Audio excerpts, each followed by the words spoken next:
سورہ انعام کی آیت نمبر 146 ہے۔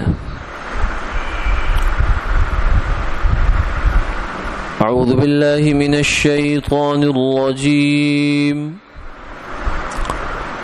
بسم اللہ الرحمن الرحیم۔ وعلى الذين هادوا حرمنا كل ذي ظفر ومن البقر والغنم حرمنا عليهم شحومهما إلا ما حملت ظهورهما أو الحوايا أو ما اختلط بعظم ذلك جزيناهم ببغيهم وإنا لصادقون فإن كذبوك فقل ربكم ذو رحمة واسعة ولا يرد بأسه عن القوم المجرمين صدق اللہ العظیم۔ اور یہودیوں پر ہم نے حرام کیا ہر ایک ناخن والا جانور، اور گائے اور بکری میں سے بھی حرام کی تھی ہم نے ان کی چربی، مگر وہ جو پشت پر لگی ہو یا انتڑیوں پر، یا جو چربی کے ہڈی کے ساتھ ملی ہوئی ہو، یہ ہم نے ان کو سزا دی تھی ان کی شرارت کی، اور ہم سچ کہتے ہیں۔ پھر اگر یہ آپ کو جھٹلا دیں تو آپ فرما دیجئے کہ تمہارے رب کی رحمت میں بڑی وسعت ہے، اور وہ اس کا عذاب گناہگاروں سے نہیں ٹلے گا۔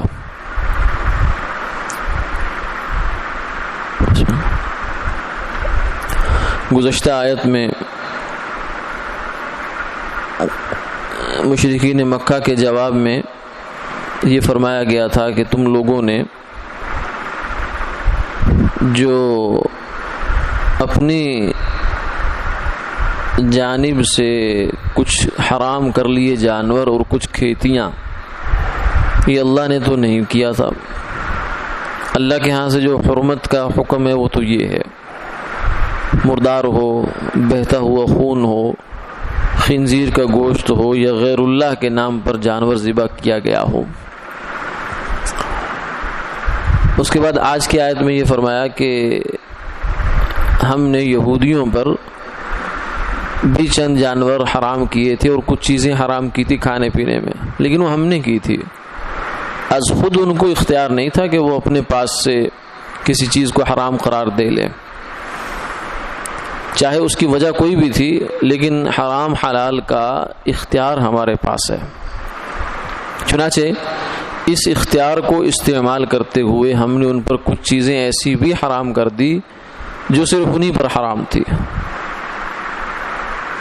مثلا ایک تو ناخن والا جانور ہر ان پر حرام ہو گیا، اور دوسرا یہ ہے کہ گائے اور بکری حالانکہ پورا حلال جانور ہے، مگر اس میں سے ان کی چربی ہم نے ان پر حرام کر دی،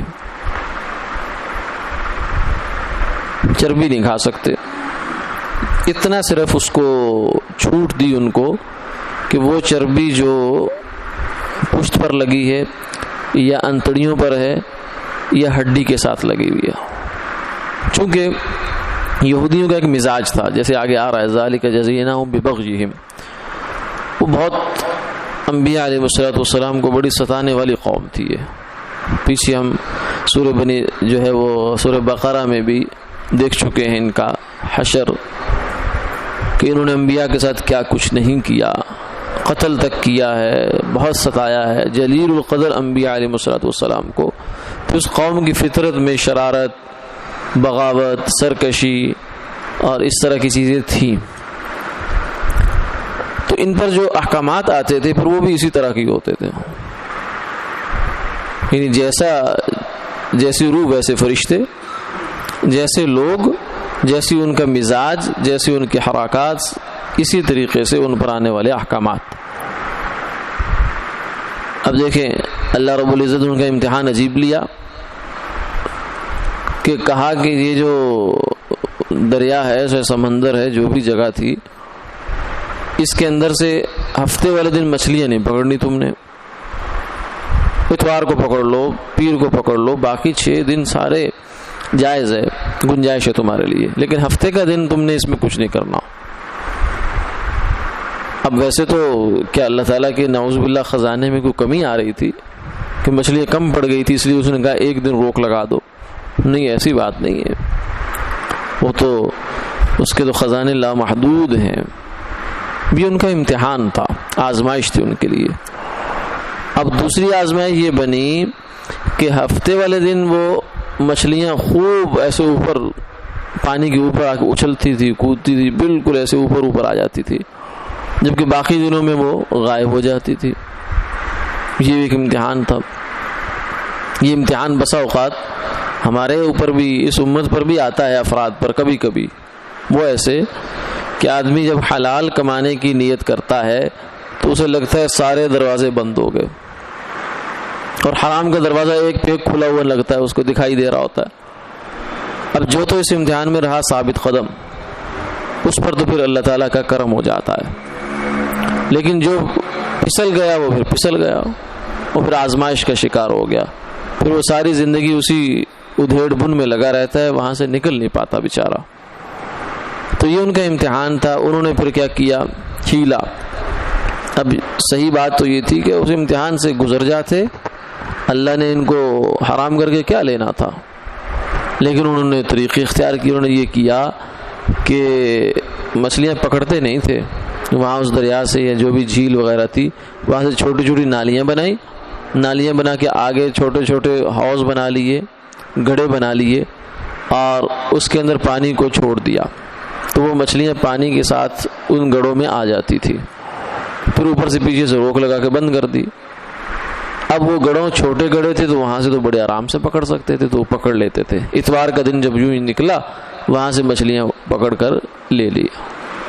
تو یہ اب اللہ تعالیٰ کا حکم تھا، آزمائش تھی، تو اس کے اوپر پھر پکڑ بڑی سخت آئی، اس لیے انہوں نے جو ہیلا حوالہ کیا اس پر پکڑ آئی، کیونکہ اللہ کے حکم کو بیکار کرنے کے لیے، معطل کرنے کے لیے انہوں نے یہ ہیلا اختیار کیا تھا۔ اس لیے فرمایا کہ ہم نے ان کو یہ سزا دی کہ ان کو بندر بنا دیا، ذلیل، ذلت کی انتہا کر دی، کہ ان کو انسانیت کی فہرست سے ہی نکال دیا، اتنا بڑا عذاب آیا ان پر۔ تو یہ یہودیوں، یہ تو ایک واقعہ ہے، اور بے شمار واقعات ہیں۔ تو اس سے فرمایا ذالک جزیناہم ببغیہم، یہ ہمیں کوئی ان پر یہ چربی حرام کرنے کا کوئی شوق تھوڑی تھا، یہ ہم نے کیا کرنا ہے چربی حرام کر کے؟ نعوذ باللہ من ذالک۔ اللہ تعالیٰ نے کیا کوئی کارخانے لگانے؟ نہیں، یہ ان کی سزا کی، شرارت کی ان کو سزا دی گئی۔ اس سے ایک نقطہ یہ سمجھ میں آتا ہے، اور یہی نقطہ اللہ تعالیٰ کی اس آیت میں جو ہے مقصود معلوم ہوتا ہے، کہ حلال اور حرام کرنا ایک تو اللہ تعالیٰ کا اختیار ہے۔ یہ چیز آج حلال ہے، جب وہی آ رہی اس وقت، اب دوسرے دن حرام ہو جائے تو اس میں بالکل ہو سکتا ہے ایسے، جیسے شراب حلال تھی، پھر وہی آئی اس نے حرام کر دی۔ گدھے کا گوشت اسلام میں بھی شروع میں حلال تھا، لیکن پھر وہی آئی اور اس نے آ کر حرام کر دیا، اس کو ختم کر دیا۔ تو حلال حرام کا اختیار اللہ تعالیٰ کو ہے۔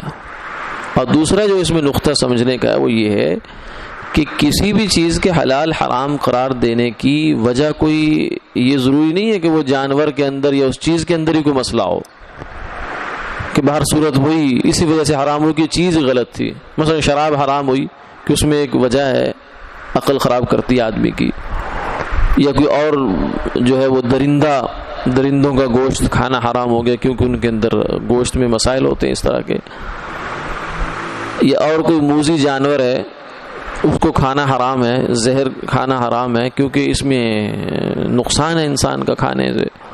تو حرام کرنے کی وجہ ہو بھی سکتی ہے کوئی نہ کوئی، اور کبھی بلا وجہ بھی حرام ہو سکتا ہے، یعنی اس چیز کے اندر کوئی بات نہیں ہے، لیکن اللہ ہیں، احکم الحاکمین ہیں، وہ بادشاہوں کے بادشاہ ہیں، وہ حرام کر سکتے ہیں.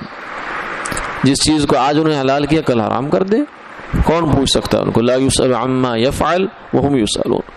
وہ جس چیز کو انہوں نے حرام کر دیا وہ حرام ہو گئی, جس کو حلال کر دیا وہ حلال ہو گئی.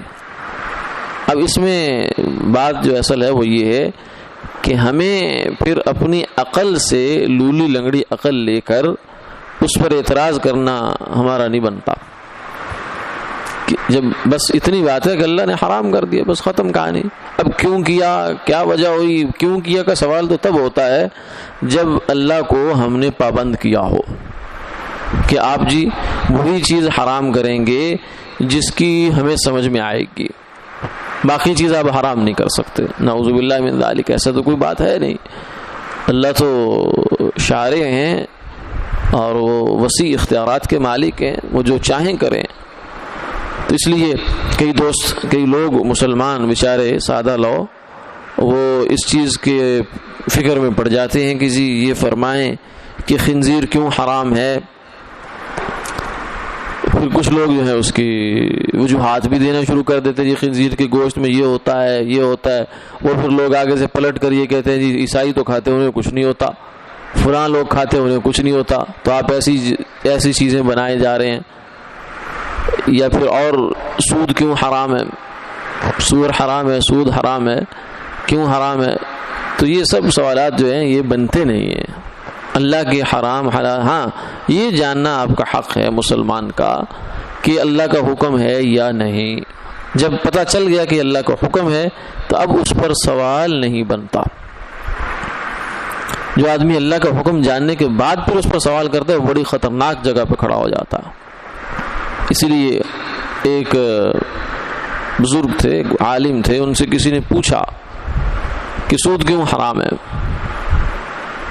فرمایا کہ مجھے تو پتہ نہیں ہے, ہاں تم میرا ایک کام کرنا, قیامت کا دن جب ہوگا نا تو اللہ سے پوچھ لینا, جب سورج سوا نیزے پہ ہوگا اور ساری مخلوق جو ہے وہ پسینے میں شرابور ہوگی, اللہ کا جلال جو ہے وہ جوش میں ہوگا, غضب اس کا, تو پوچھ لینا اس وقت کہ اللہ جی آپ نے سود کو کیوں حرام کیا, اس میں تو لوگوں کا بڑا فائدہ تھا, پیسے دیتے تھے, اس پہ پیسے ملتے تھے, بیع کو حلال کر دیا, خرید و فروخت و سیل پرچیز چیزوں کی, اور آپ نے سود کو حرام کر دیا, یہ کیوں کیا آپ نے؟ پوچھنا وہاں, اور پوچھ کر جب اللہ تعالیٰ سے جواب مل جائے تو پھر مجھے بھی بتا دینا. میری مقصد یہ تھا کہ تمہارے دل کے اندر اللہ کی عظمت نہیں ہے. یہاں بادشاہ حکم دے دے, اس وقت برطانوی بادشاہ جارج پنجم ہوتا تھا یا کوئی اور تھا, کہ اس کا حکم آئے تو تب تو تمہاری جو ہے نا وہ سٹی گم ہو جاتی ہے. اور اللہ کے حکم پر تم اس قدر جڑی ہو کہ کہتے ہو اللہ نے سود کیوں حرام کیا, جی مجھے اس کی ریزن چاہیے, جی مجھے لاجک چاہیے, یہ چاہیے, وہ چاہیے. اس کا مطلب ہے تم نے ما قدر اللہ حق قدری, اللہ تعالیٰ کو پہچانا ہی نہیں ہے, اللہ کا تعارف ہی نہیں, تجھے پتہ ہی نہیں ہے کہ وہ کون ذات ہے, وہ تیرے ساتھ کیا کر سکتا ہے. تو یہ بات بھی اس آیت سے, آج کی آیت سے یہ معلوم ہوتی ہے کہ اللہ تعالیٰ کسی چیز کو حرام کرنے کے لیے اس بات کے پابند نہیں ہے کہ اس چیز کے اندر کوئی خرابی ہو. چیز بالکل ٹھیک ہے, حرام کر سکتے ہیں, کر دیا. اب چربی کیا ہے, چربی ہم تو کھاتے ہیں, گائے کی چربی, بھینس کی چربی, بکری کی چربی کھاتے ہیں, مسلمانوں کے لیے حلال ہو گئی, لیکن یہودیوں کے لیے حرام ہو گئی. اور اس میں سے بھی جو ہے وہ 3 جگہ کی چربی کو پھر اس میں سے جدا کر دیا, باقی پھر بھی حرام رکھی. تو اللہ ہیں, کر سکتے ہیں, اور کیا انہوں نے اس وجہ سے کہ یہ ان کی شرارتیں تھیں, ان شرارتوں کی ان کو ملی سزا. وَإِنَّا لَصَادِقُونَ, فرمایا ہم سچے ہیں, یعنی جو ہم بات کہہ رہے ہیں بالکل ٹھیک ہے, اس میں کوئی فرق نہیں ہے. آگے فرمایا فَإِن كَذَّبُوكَ فَقُلْ رَبُّكُمْ ذُو رَحْمَةٍ وَاسِعَةٍ. اگر یہ مشرکین مکہ یا ان کے دوست یہود وغیرہ آپ کو نبی نہیں مانتے تو نہ مانیں. آپ ان سے ضرور کہہ دیں کہ دیکھو تم مجھے نبی نہیں مان رہے, اس کا تقاضا تو یہ ہے کہ تمہاری ابھی پکڑ ہو جائے, لیکن اللہ نے یہ دنیا پکڑ کے لیے بنائی نہیں ہے. کبھی کبھار نمونہ دکھا دیتے ہیں جیسے عذاب آئے قوموں پر, لیکن مجموعی طور پر یہ دنیا عذاب کے لیے ہے نہیں. یہ دنیا تو آزمائش ہے, امتحان گاہ. امتحان گاہ میں کبھی نتیجہ سامنے نہیں آتا, نہ کسی کو جزا سزا ملتی ہے. امتحان گاہ میں صرف امتحان ہی ہوتا ہے. جزا سزا تو بعد میں آتی ہے. تو یہ دنیا ساری امتحان چل رہی جب سے بنی ہے، آدم علیہ السلام سے لے کر آج تک، قیامت کے آخری انسان تک امتحان ہے. یہاں اگر کسی ظالم کو کسی ایک بات کے اوپر بھی کبھی سزا نہ ہو زندگی میں تو یہ عین مصلحت ہے، بالکل ٹھیک ہے، نہ ہو تو کوئی حرج نہیں. ہاں پھر بھی اللہ تعالیٰ، ہم چونکہ کمزور ہیں، ہمارے ایمانوں کا مسائل کھڑے ہو جاتے ہیں اس پر، تو اللہ تعالیٰ دنیا میں کچھ نہ کچھ کر دیتے ہیں ظالم کے ساتھ بھی، لیکن نہ دیں تو یہ ان کی عین حکمت اور مصلحت ہے. اور بالکل جو اس دنیا کو بنانے کا ان کا مقصود ہے آزمائش. الذی خلق الموت والحیات لیبلوکم ایکم احسن عملا، موت و زندگی کا یہ چکر ہے اس لیے بنایا تاکہ آزمائے، تمہارا امتحان ہے یہ. تو وہ اگر بالکل سزا نہ دے تو بالکل بجا ہے. اس لیے فرمایا کہ تمہیں دنیا میں سزا اگر نہیں ہوتی تو اس کی وجہ یہ ہے کہ اللہ بہت رحیم ذات ہے، وہ دنیا میں تمہارے اوپر رحم کر گئے اپنی کسی حکمت کی وجہ سے. لیکن یہ نہ سمجھنا کہ اسے عذاب دینے کا اختیار نہیں ہے یا قدرت نہیں ہے، یہ نہ، اس غلط فہمی میں نہ پڑ جانا. وَلَا يُرَدُّ بَأْسُهُ عَنِ الْقَوْمِ الْمُجْرِمِينَ، جو جرم کرنے والے مجرم قوم ہے اس سے اللہ کا عذاب ٹلے گا نہیں. اگر دنیا سے توبہ کیے بغیر چلے گئے تو آخرت میں جو پٹائی ہونی اور جوتے پڑنے ہیں اس سے کوئی چھڑا نہیں سکتا ان کو. وَاتَّقُوا يَوْمًا لَا تَجْزِي نَفْسٌ عَن نَفْسٍ شَيْئًا، فرمایا اس دن سے ڈرو کہ جس دن کوئی کسی کے کام نہیں آئے گا، نہ ماں، نہ باپ، نہ بھائی، نہ بہن، نہ بیٹا، نہ بیٹی، نہ پوتا، نہ پوتی، نہ نواسی، نہ نواسا، نہ دوست، نہ یار، کوئی کسی کے کام نہیں آئے گا، بلکہ ایک دوسرے سے بھاگیں گے. یوم یفر المرء من اخیہ، اس لیے بھاگیں گے کہ نیکی کا تقاضا نہ کر لے. جیسے کوئی بیچارہ بے حال قسم کا دوست ہو تو اس سے باقی لوگ بھاگنا شروع کر دیا، اس نے تو قرض مانگ لینا ہے، کوئی مصیبت ہی مانگ رہی ہے اس کے اوپر آئی ہے، اس نے کوئی ہمیں بھی مصیبت میں ڈالے گا، تو قیامت والے دن ہر آدمی بھاگے گا. تو ایسے موقع پر فرمایا کہ اللہ کا عذاب تم سے ٹلنے والا نہیں ہے. وآخر دعوانا ان الحمد للہ رب العالمین.